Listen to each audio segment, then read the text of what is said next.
sekarang sudah masuk 3 bulan Pak. Jadi Ya. ada kegiatan aksi nyata mengenai budaya positif di sekolah. Ini khusus untuk keyakinan kelas yang dilakukan di kelas Pak untuk siswa. Dan alhamdulillah untuk keyakinan kelas sudah dilakukan. Nah untuk aksi nyata yang kedua itu ada sosialisasi modul 1.1 mengenai filosofi pendidikan Ki Hajar Dewantara dan budaya positif di sekolah kepada seluruh guru dan minimal 5 orang. Nah ini kapan bagusnya dilakukan Pak? Sebenarnya nih kalau bisa waktu cepat itu cepat. Yang baik-baik itu kerjakan segera, jangan ditunda-tunda. Yang kedua, sosialisasikan dengan siswa, dengan sesama guru, dengan pegawai tentang keberadaan guru penggerak. Karena ini semuanya harus kita jalankan. Dan seorang guru penggerak itu dia punya tujuan, punya rangsangan, visinya, karena dia menggerakkan semua leader yang ada di sana, dari sisi siswa, kepengurusan OSIS, dari komite pun menyatakan bahwa ada di sini guru penggerak dan situasinya dan kondisinya dan wujudnya akan dicapai itu Pak. Ya, dengan sesama guru juga menggait supaya dia menjadi mengarah pada sekolah penggerak. Ya, Pak. Oke ya. Jadi insya Allah dalam minggu ini di sana Pak kita akan melakukan sosialisasi kepada guru. Mudah-mudahan bisa dalam minggu ini. Kalau tidak ada halangan mungkin hari Kamis Pak tanggal 20 Januari 2022. Silakan. Cari waktu yang tepat ya. Cari waktu yang tepat, cari peluang yang mantap sehingga tujuan dan semua yang harus ditindak di guru penggerak ini, mudah-mudahan kita nanti ada sekian orang guru penggerak, mudah-mudahan sekolah kita jadi sekolah penggerak sehingga apapun yang dirancang pemerintah bisa kita laksanakan. Terima kasih Pak atas kerjasamanya dan dukungannya. Ya, mudah-mudahan sukses terus ya. Terima kasih Pak. Sukses terus. Cari partner yang mantap. Ya. Terima kasih atas waktunya Bapak dan Ibu. Sedikit saya ingin menyampaikan maksud dan tujuan saya terkait dengan program Guru Penggerak, karena saya sudah mengikuti program ini lebih kurang 3 bulan dan itu ada hal yang harus saya sampaikan, yaitu menyampaikan filosofi pendidikan Ki Hajar Dewantara dan budaya positif di sekolah. Nah, insya Allah ini akan saya lakukan pada hari Kamis tanggal 20 Januari 2022. Saya mohon dengan sangat semoga Bapak dan Ibu bisa mengikuti sosialisasi ini pada hari Kamis itu pukul 11.30. Dan ini diharapkan yang bisa meluangkan waktunya, tidak dipaksa Bapak dan Ibu, dan saya berharap semua kita mengikutinya. Terima kasih atas kesepakatan yang telah kita buat. Semoga kita bisa bertemu kembali pada hari Kamis tanggal 20 Januari 2022. Terima kasih, sekian. Saya minta waktunya Bapak Ibu. Atas perhatiannya saya ucapkan terima kasih. Wassalamualaikum warahmatullahi wabarakatuh. Bismillahirrahmanirrahim. Assalamualaikum warahmatullahi wabarakatuh. Puji syukur selalu kita ucapkan kehadiran Allah Subhanahu wa Ta'ala, yang mana berkat rahmat dan hidayahnya kita diberikan kesempatan berada di kelas ini dalam rangka kegiatan sosialisasi program Guru Penggerak mengenai modul 1. Salawat beserta salam tidak lupa kita kirimkan kepada Nabi besar kita Muhammad Sallallahu Alaihi Wasallam dengan hantaran kata Allahumma shalli ala Sayyidina Muhammad wa ala ali Sayyidina Muhammad. Terima kasih saya ucapkan kepada ibu-ibu dan bapak-bapak yang telah meluangkan waktunya dalam kegiatan sosialisasi Guru Penggerak pada hari ini. Di sini saya sebagai calon guru penggerak Angkatan 4 Kota Padang di sini akan menyampaikan hasil selama lebih kurang 3 bulan saya mempelajari modul 1. Yang pertama kita lihat modul 1.1.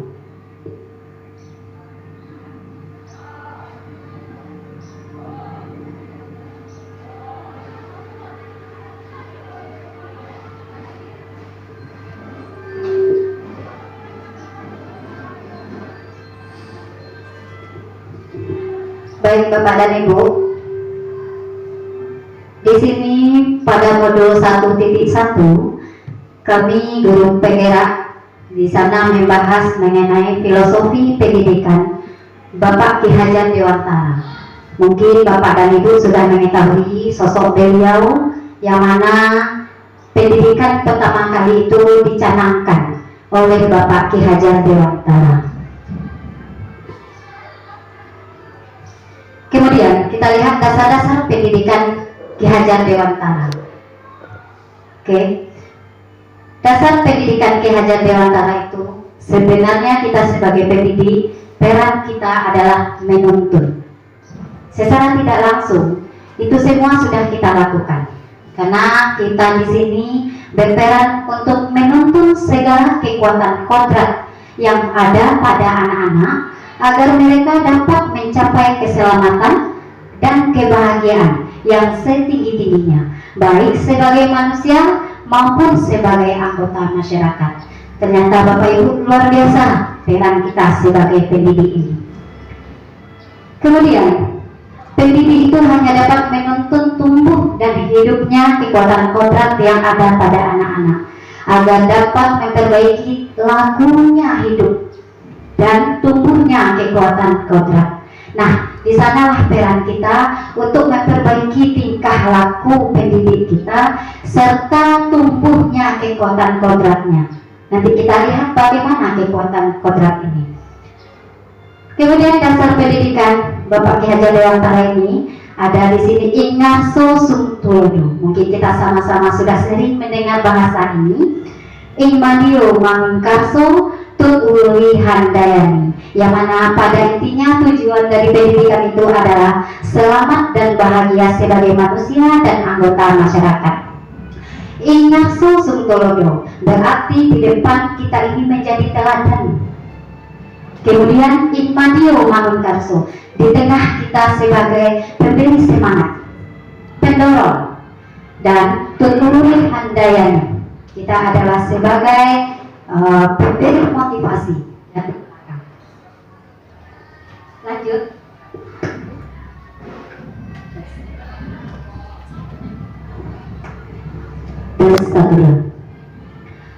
Dasar pendidikan yang berikutnya adalah kodrat anak. Nah, ini kata-kata kodrat anak tadi Bapak dan Ibu.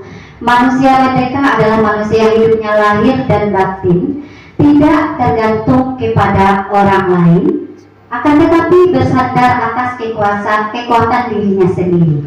Nah, maksud pengajaran dan pendidikan yang berguna untuk beri kehidupan bersama ialah memerdekakan manusia sebagai bagian dari persatuan. Nah, ini ada di buku Pendidikan dan Pengajaran Nasional tahun 1928. Di sana terlihat memang kekuatan anak itu sendiri yang akan kita kembangkan.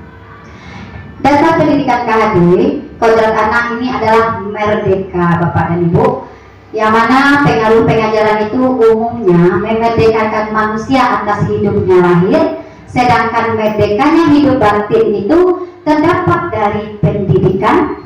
Nah, di sini ada merdeka batin. Ternyata itu dari pendidikan merdeka batin itu mereka peroleh. Kemudian merdeka lahir dari pengajaran yang kita berikan selama ini.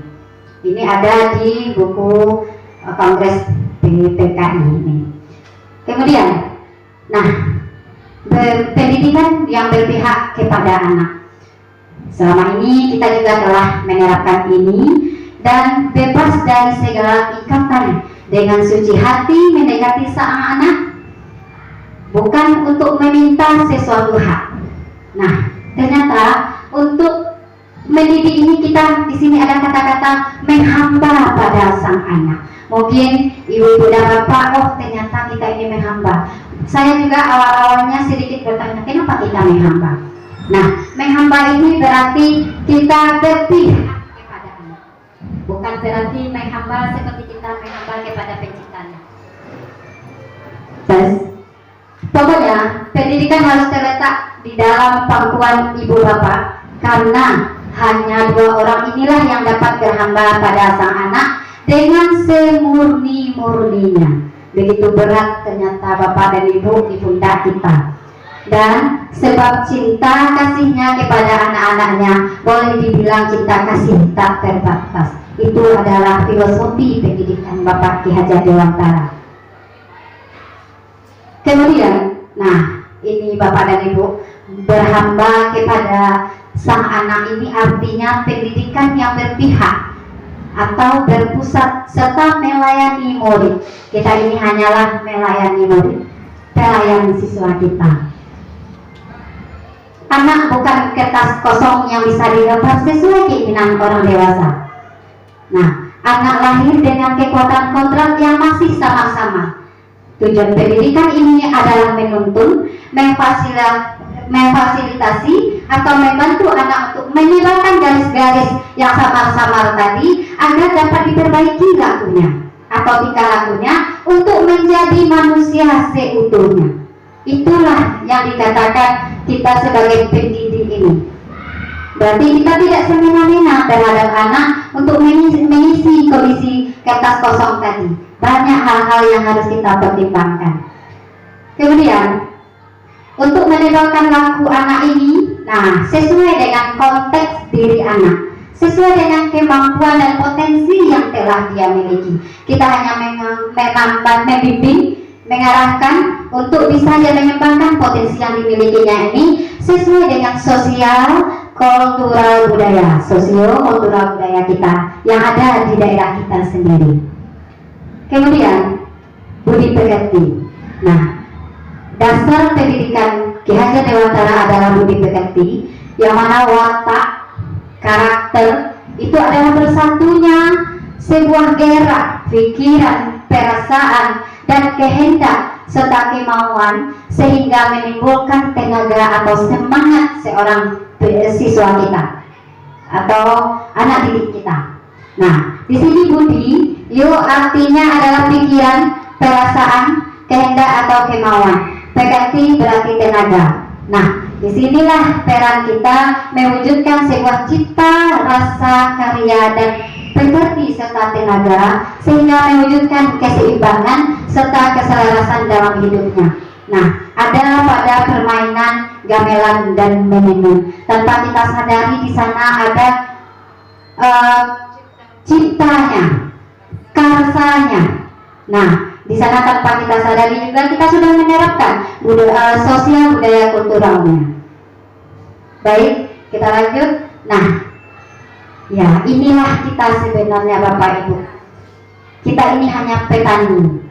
Kenapa? Bapak Ki Hajar Dewantara mengatakan seorang petani dalam hakikatnya sama kewajibannya dengan seorang pendidik. Yang menanam jagung misalnya hanya dapat menuntut tumbuhnya jagung. Ia juga dapat memperbaiki kondisi tanah, memelihara tanaman jagung, memberi pupuk dan air, membasmi ulat-ulat atau jamur-jamur yang mengganggu hidup tanaman padi dan lain sebagainya. Itulah peran kita. Kalau ada misalnya siswa kita yang agak melenceng sedikit, kitalah yang memberikan bimbingan-bimbingan itu. Sama seperti ulat tadi. Nah, kalau ada ulat di tanaman, nah kitalah yang akan membersihkan. Seperti itu. Kita lanjut. Nah, maksud pendidikan menuntun segala sesuai kontrak yang ada pada anak-anak agar mereka dapat mencapai keselamatan dan kebahagiaan yang setinggi-tingginya, baik sebagai manusia maupun sebagai anggota masyarakat.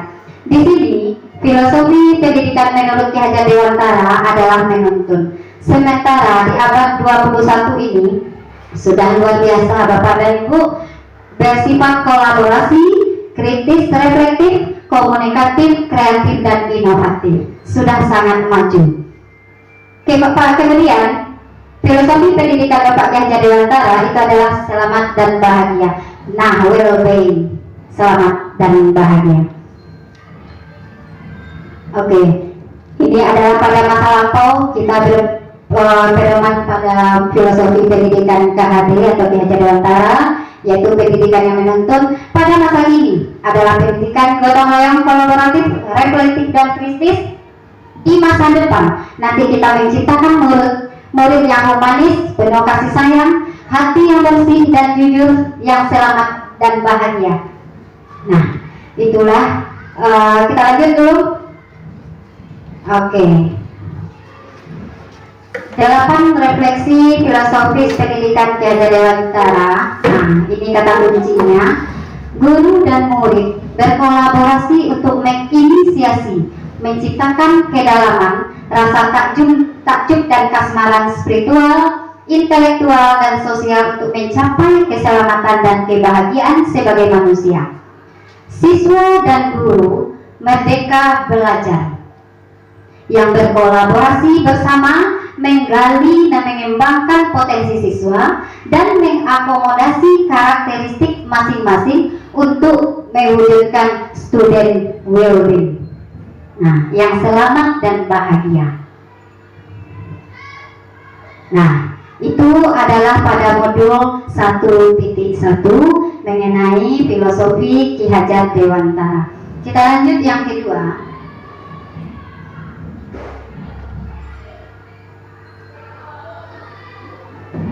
Positif di sekolah. Budaya positif atau ekosistem positif, kita ambil contoh perbandingannya dengan hidup tumbuh-tumbuhan seorang petani sesuai dengan filosofi Ki Hajar Dewantara. Sama kewajibannya dengan seorang pendidik yang menanam padi, misalnya hanya dapat menuntun tumbuhnya padi. Ia dapat memperbaiki kondisi tanah, memelihara tanaman padi, memberi pupuk dan air, serta membasmi ulat-ulat atau jamur-jamur yang mengganggu hidup tanaman padi dan lain sebagainya. Nah, ini adalah ekosistem positif yang akan kita lakukan di sekolah.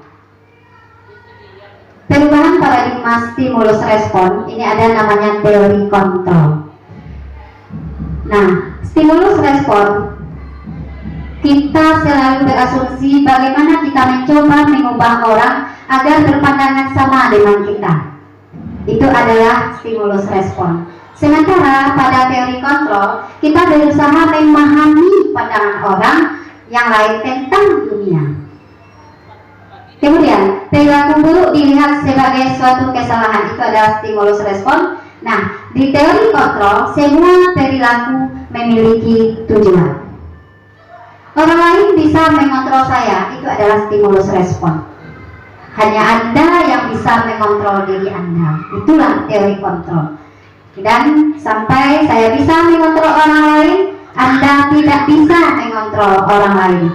Itulah perbandingan antara teori stimulus respon dengan teori kontrol. Pemaksaan ada pada saat bujukan gagal. Nah, teori kontrol menyatakan kolaborasi dan konsensus menciptakan pilihan-pilihan baru.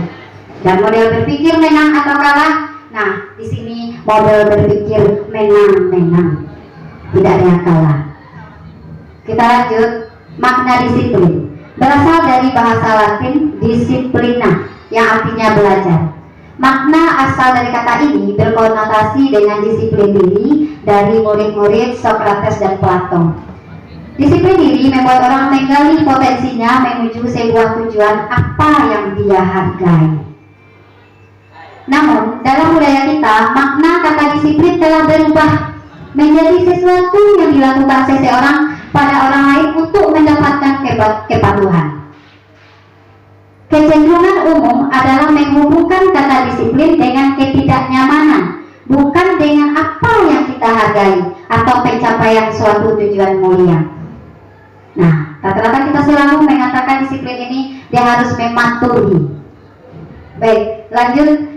Nah, ini adalah teori motivasi perilaku manusia. Teori motivasi eksternal untuk menghindari ketidaknyamanan atau hukuman. Nah, di sini contoh katanya atau kalimatnya, apa yang akan terjadi apabila saya tidak melakukannya? Nah, itu adalah bentuk motivasi eksternal. Kemudian untuk mendapatkan imbalan dari orang lain atau institusi, nah, apa yang akan saya dapatkan apabila saya melakukannya? Itu juga berupa motivasi eksternal. Untuk menghargai diri sendiri, menjadi insan sesuai harapan kita. Contoh dari kalimatnya, saya akan menjadi orang yang seperti apabila saya melakukannya. Nah, itu merupakan motivasi internal, tujuan dari disiplin positif. Jadi, saya akan menjadi orang yang seperti apa bila saya melakukannya. Seharusnya seperti itu semua peserta didik hendaknya. Nah, merdeka itu artinya tidak hanya terlepas dari perintah, akan tetapi juga cakap buat memerintah diri sendiri. Itulah yang dikatakan merdeka. Nah, di sini ada sebuah lingkaran yang berjenjang. Peraturan kelas, ada keyakinan kelas, ada lingkungan positif, dan sehingga terwujudlah budaya positif. Lanjut. Nah, mengapa tidak peraturan saja? Mengapa harus keyakinan kelas? Di dalam program guru penggerak yang saya ikuti, yang ada itu adalah keyakinan kelas, bukan peraturan kelas. Karena mengapa kita memiliki peraturan harus menggunakan helm bila mengendarai kendaraan roda dua? Nah, ini membuka wawasan anak-anak kita nantinya. Contoh dari keyakinannya.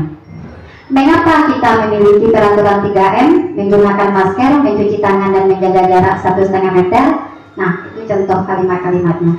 Mengapa kita memiliki peraturan harus datang tepat waktu pada saat mengikuti pelatihan? Nah, untuk mendukung motivasi intrinsik, kembali ke nilai keyakinan yang lebih menggerakkan seseorang dibandingkan mengikuti serangkaian peraturan-peraturan. Jadi Bapak dan Ibu, kita itu kalau bisa sering-sering menggunakan kata-kata keyakinan kelas atau keyakinan sekolah, bukan peraturan sekolah. Mudah-mudahan ini bisa merubah kebiasaan kita. Nah, ini contohnya, contoh kesepakatan kelas. Nah, yang bisa digunakan itu adalah yang sebelah kanan. Kami, guru dan murid, saling menyayangi. Itu adalah keinginan anak-anak kita. Kami murid yang semangat dalam belajar. Nah, itu contohnya. Kami murid yang peduli dengan teman-teman.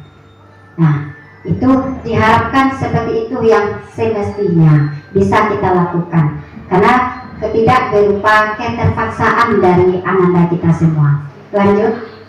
Nah, peraturan. Contoh katanya selalu kembalikan buku ke tempatnya. Nah, boleh tolong apa sih kan? Langsung. Nah, di sana terlihat keyakinan kelas atau nilai kebajikan yang dituju adalah bertanggung jawab. Dilarang mengganggu orang lain. Berarti di sana yang ditanamkan adalah menghormati orang lain dan diri sendiri. Hadir di sekolah 15 menit sebelum pembelajaran dimulai. Nah, di sana juga terlihat menghormati orang lain, komitmen pada tujuan. Dilarang melakukan kekerasan, itu adalah peraturan. Nah, sebaiknya di dalam keyakinan kelas kata-katanya adalah keselamatan dan menghormati orang lain. Dilarang menggunakan narkoba. Nah, harusnya kesehatan di dalam keyakinan kelas. Bergantian atau menunggu giliran, menghormati orang lain, kesabaran. Gunakan masker, berarti itu adalah kesehatan dan keselamatan, nilai kebajikannya. Jangan berlari di kelas atau koridor. Nah, nilai kebajikannya adalah keselamatan dan keamanan. Nah, ini kita sama-sama mengetahui bahwa antara sanksi dan peraturan, sanksi dan hukuman itu berbeda. Jika sanksi berarti yang memberikan nilai yang positif. Kalau peraturan itu lebih banyak kepada hal-hal yang sifatnya memaksa. Kita lihat, mencatat 100 kali. Langsung saja, mencatat 100 kali di dalam buku kalimat saya tidak akan terlambat lagi karena terlambat ke sekolah. Nah, kita sering memberikan hukuman ya Bapak dan Ibu ya. Nah, itu adalah bentuk dari hukuman. Lari mengelilingi lapangan basket 2 kali karena terlambat hadir di sekolah, ternyata itu adalah hukuman. Murid diminta untuk push up 15 kali karena tidak menggunakan masker ke sekolah, juga hukuman. Menggantikan kertas tugas teman yang telah dicoret-coret. Nah, menggantikan kertas tugas teman yang telah dicoret-coret. Nah, ini yang mungkin bisa kita lakukan, sanksi atau konsekuensi. Membersihkan tumpahan air di meja tulis karena tersenggol pada saat belajar. Nah, ini juga sanksi atau konsekuensi. Murid disuruh untuk mengenakan sepatu seharian di sekolah karena tidak mengenakan sepatu hitam. Nah, ini sering kita lakukan, ini bersifat hukuman. Lari mengelilingi lapangan basket 2 kali karena terlambat 10 menit untuk pelajaran PJOK.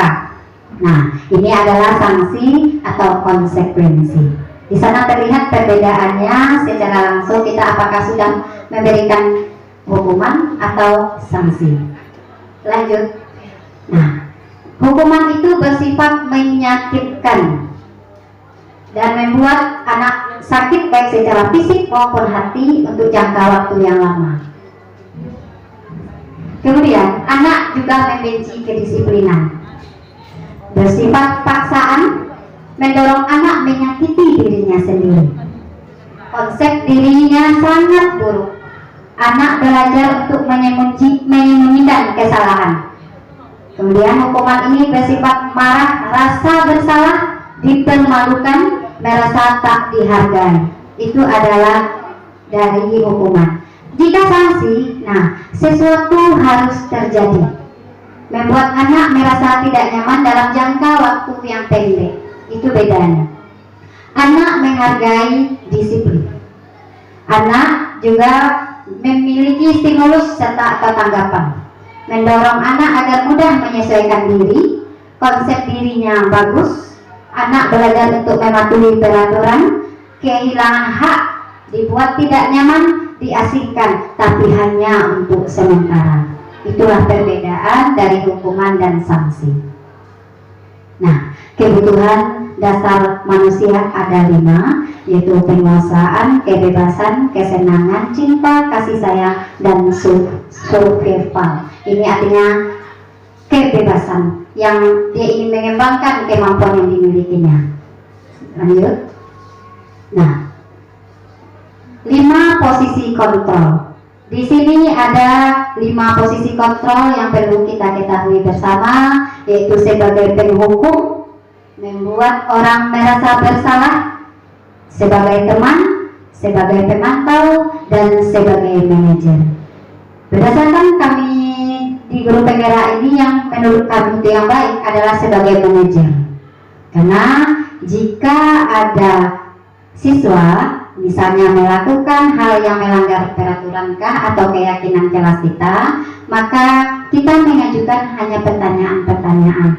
Jika kita mengajukan hal yang lain seperti penghukum, nah itu adalah menghakimi, menunjuk-nunjuk, menyakiti, atau menyindir. Tanpa kita sadari, kita semua, mungkin saya pribadi juga pernah melakukan hal-hal yang demikian.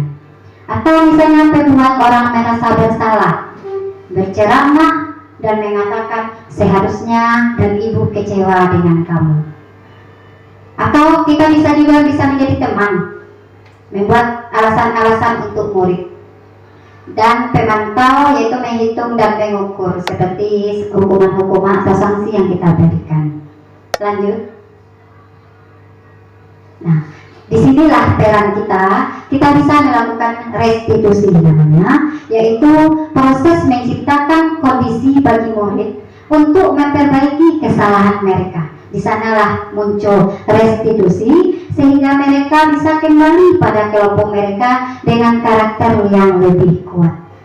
Dari hal-hal yang dilakukan tadi, kita lakukan restitusi.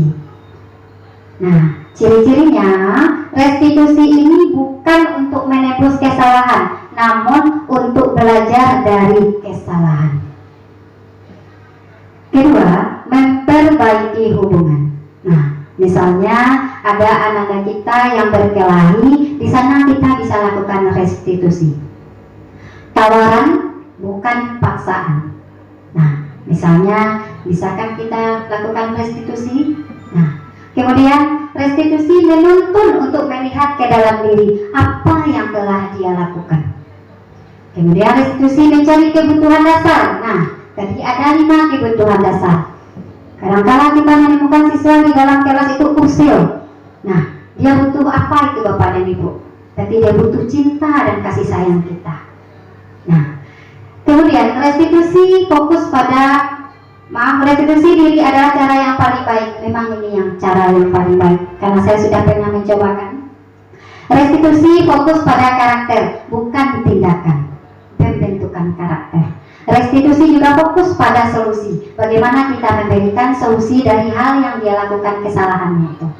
Kemudian restitusi mengembalikan murid yang berbuat salah pada kelompoknya sehingga dia bisa diterima oleh kelompoknya kembali. Oke. Nah, ini contohnya. Dalam kegiatan itu misalnya kamu tentu punya alasan mengapa kamu melakukan itu. Nah, itu adalah kalimat yang bisa kita gunakan. Dan setiap orang pasti pernah melakukan kesalahan. Itu adalah menstabilkan identitasnya sehingga dia tidak merasa kecil hatinya. Kemudian nilai-nilai apa yang telah kita sepakati? Seperti tadi menghormati orang lain. Nah, menjaga kebersihan dan lain-lain itu adalah keyakinan yang telah dia sepakati.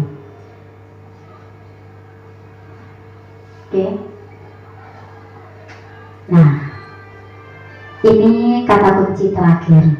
Teruslah bertanya, teruslah belajar, dan teruslah bermanfaat. Saya sangat kagum dan malah termotivasi sekali dengan kata-kata bijak seperti ini. Semoga kita selalu mau belajar dan selalu mau bermanfaat untuk orang lain. Terima kasih atas perhatian Bapak dan Ibu. Saya akhiri. Wabillahi taufiq wal hidayah. Wassalamualaikum warahmatullahi wabarakatuh. Tenang. Ya, bisa belajar di sini aman, tenang, dan bisa fokus ketika Anda belajar di kelas ini. Nah, kira-kira nanti kesepakatannya seperti apa? Ada yang bisa mencontohkan? Apa kesepakatan kelasnya? Supaya Ananda bisa aman, tenang, nyaman dalam belajar. Apa kira-kira contohnya satu? Sebelum Ibu nanti kita bikin di tempel nanti kesepakatan Ananda masing-masing. Ibu kasih Ananda sebuah stick note. Nanti Ananda tulis. Kira-kira apa kesepakatan kita dulu? Kalau menurut Ananda contoh yang pertama. Membuang sampah sembarangan. Apa? Membuang sampah sembarangan. Tidak boleh membuang sampah sembarangan. Bagus. Ya, itu contohnya.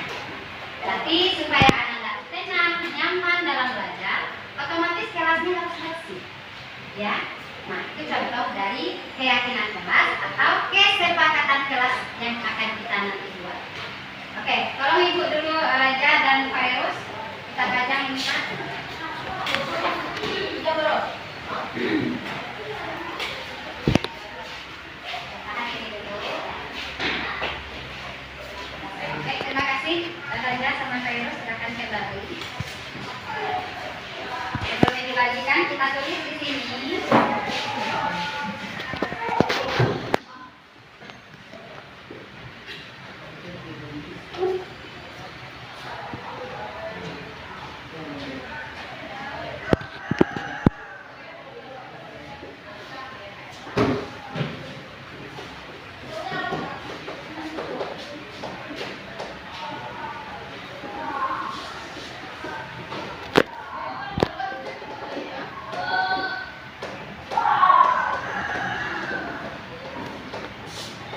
Ini ada stick note. Nah, nanti Ananda tulis apa kira-kira kesepakatan atau keyakinan kelas yang akan kita lakukan selama belajar di kelas ini. Paham? Mengerti? Ada yang mau bertanya? Tidak? Oke, baik Ibu bagikan ya. Silakan ditulis di sini pakai penanya masing-masing.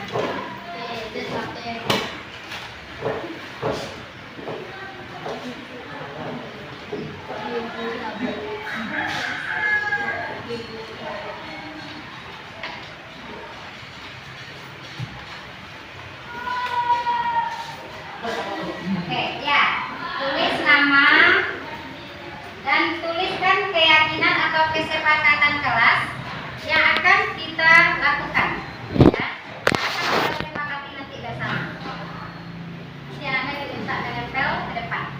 Yang jelas tulisannya ya, yang agak bagus, yang agak rapi.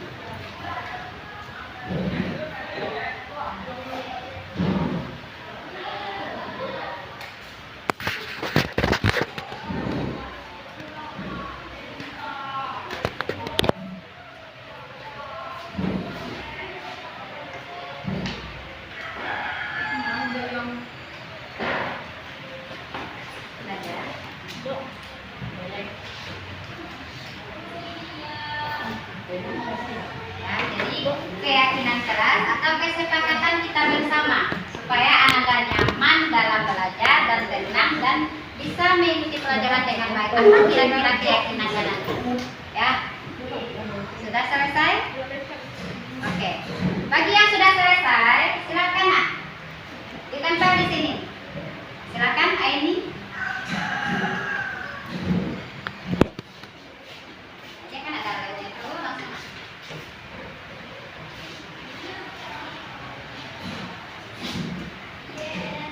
Oke, bagus. Baru satu orang, silakan. Oke, kita silakan. Di sampingnya saja. Oke. Oke. Lanjut. Ya, masih sedang ya. Bagi yang sudah boleh langsung ditempel ya nak ya.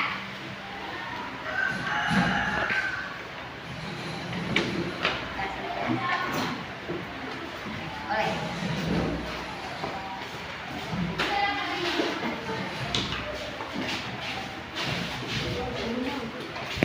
Bawahnya lagi ya, sama di bawah. Aja ya.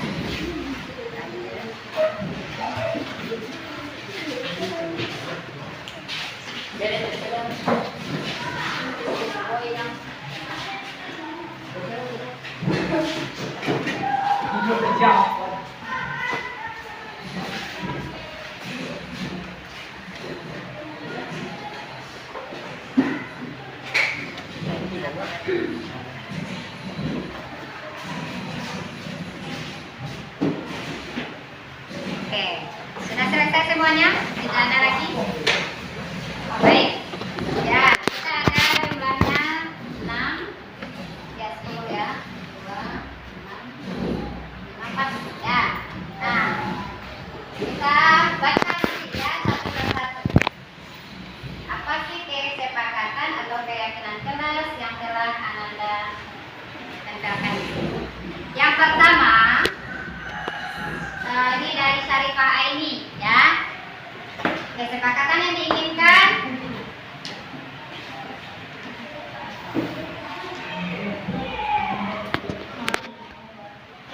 melaksanakan piket sesuai dengan jadwal yang ditentukan. Nah, setuju dengan ini? Iya. Ya, demi kenyamanan juga Ananda bersama. Yang kedua dari Rifa Salma Putri, tidak membuat keributan ketika pelajaran sudah dimulai. Nah, bagus. Ya, jadi kita saling menghargai. Ya. Yang berikutnya, Revina Fortunata, kesepakatan kelasnya membersihkan kelas bagi yang piket maupun yang tidak piket sebelum belajar. Nah, bagus. Nah, jadi ya, bagus sekali. Yang berikutnya Cynthia, menjaga kebersihan kelas. Nah, kalau ada sampah, Ananda mengambil dengan ikhlas tanpa disuruh. Berarti kesadaran untuk kebersihan. Yang berikutnya Siva, kesepakatan kelasnya melaksanakan piket kelas sesuai jadwal yang telah dibuat. Bagus. Ya. Raja, tidak boleh mengobrol saat ibu guru menerangkan pelajaran. Tetap kita saling menghargai. Zaki, tidak boleh buang sampah sembarangan, berpakaian rapi. Nah, bagus. Ya, selalu berpakaian rapi. Yazid, membersihkan kelas dengan piket bersama-sama. Oke. Yang berikutnya, Muhammad Fauza. Virus. Oh, Muhammad Virus ya. Tidak ribut dan selalu fokus terhadap pelajaran. Nah, berarti konsentrasi. Ya. Dan tidak ada yang mengganggu, yang membuat keributan. Yang terakhir ini dari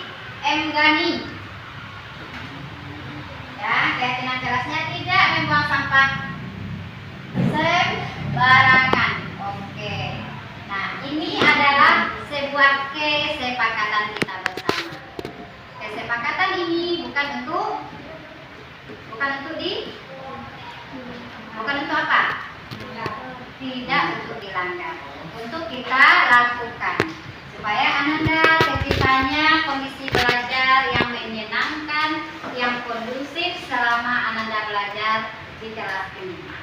Kesepakatan kelas ini dibuat untuk Ananda bersama, ya, selama belajar, bukan hanya dengan ibu saja, tetapi juga dengan semua guru yang mengajar di kelas ini.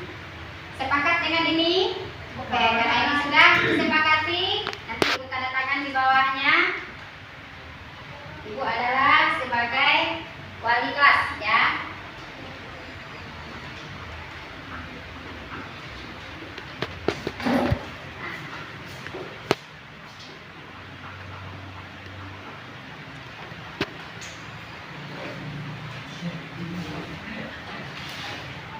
Baik, nah setelah ibu tanda tangani berarti diharapkan dengan telah terciptanya sebuah keyakinan kelas yang telah kita buat ini, semoga kedepannya Ananda bisa melaksanakannya dengan baik.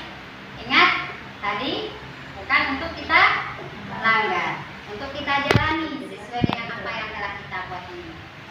Setuju ya? Baik, karena telah kita sepakati, berarti kita bisa nanti ketika ada hal-hal ini kita akan lihat, kita akan pajang ini selalu di kelas.